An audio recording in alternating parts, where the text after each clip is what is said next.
زبور 44۔ آئے خدا، ہم نے اپنے کانوں سے سنا، ہمارے باپ دادا نے ہم سے بیان کیا کہ تو نے ان کے دلوں میں قدیم زمانہ میں کیا کیا کام کیے۔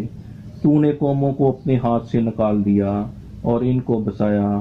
تو نے امتوں کو تباہ کیا اور ان کو چاروں طرف پھیلایا، کیونکہ نہ تو یہ اپنی تلوار سے اس ملک پر قابض ہوئے اور نہ ان کے بازو نے ان کو بچایا، بلکہ تیرے دہنے ہاتھ اور تیرے بازو اور تیرے چہرے کے نور نے ان کو فتح بخشی، کیونکہ تو ان سے خوشنود تھا۔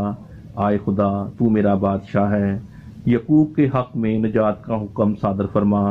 تیری بدولت ہم اپنے مخالفوں کو گرا دیں گے، تیرے نام سے ہم اپنے خلاف اٹھنے والوں کو پامال کریں گے، کیونکہ نہ تو میں اپنی کمان پر بھروسہ کروں گا اور نہ میری تلوار مجھے بچائے گی، لیکن تو نے ہم کو ہمارے مخالفوں سے بچایا ہے اور ہم سے عداوت رکھنے والوں کو شرمندہ کیا۔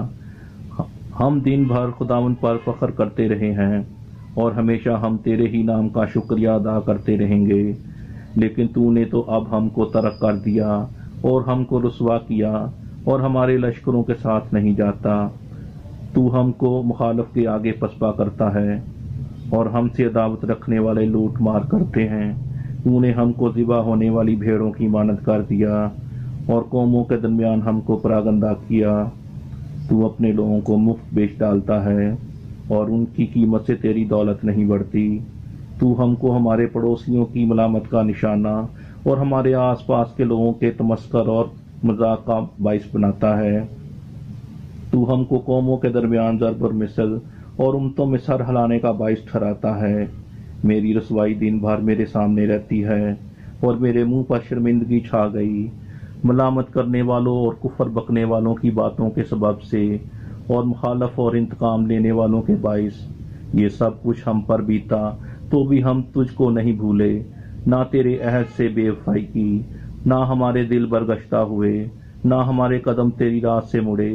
جو تو نے ہم کو گیدڑوں کی جگہ میں خوب کچلا اور موت کے سایہ میں ہم کو چھپایا۔ اگر ہم اپنے خدا کے نام کو بھولے یا ہم نے کسی اجنبی معبود کے آگے اپنے ہاتھ پھیلائے ہوں، تو کیا خدا اسے دریافت نہ کر لے گا؟ کیونکہ وہ دلوں کے بھید جانتا ہے۔ بلکہ ہم تو دن بھر تیری ہی خاطر جان سے مارے جاتے ہیں اور گویا ذبح ہونے والی بھیڑیں سمجھے جاتے ہیں۔ آئے خداوند، جاگ، تو کیوں سوتا ہے؟ اٹھ، ہمیشہ کے لیے ہم کو ترک نہ کر۔ تو اپنا منہ کیوں چھپاتا ہے اور ہماری مصیبت اور مظلومی کو بھولتا ہے؟ کیونکہ ہماری جان خاک میں مل گئی، ہمارا جسم مٹی ہو گیا۔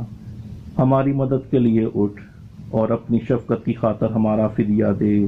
پاک کلام کے پڑھے اور سنے جانے پر خداوند کی خاص برکت ہو۔ آمین۔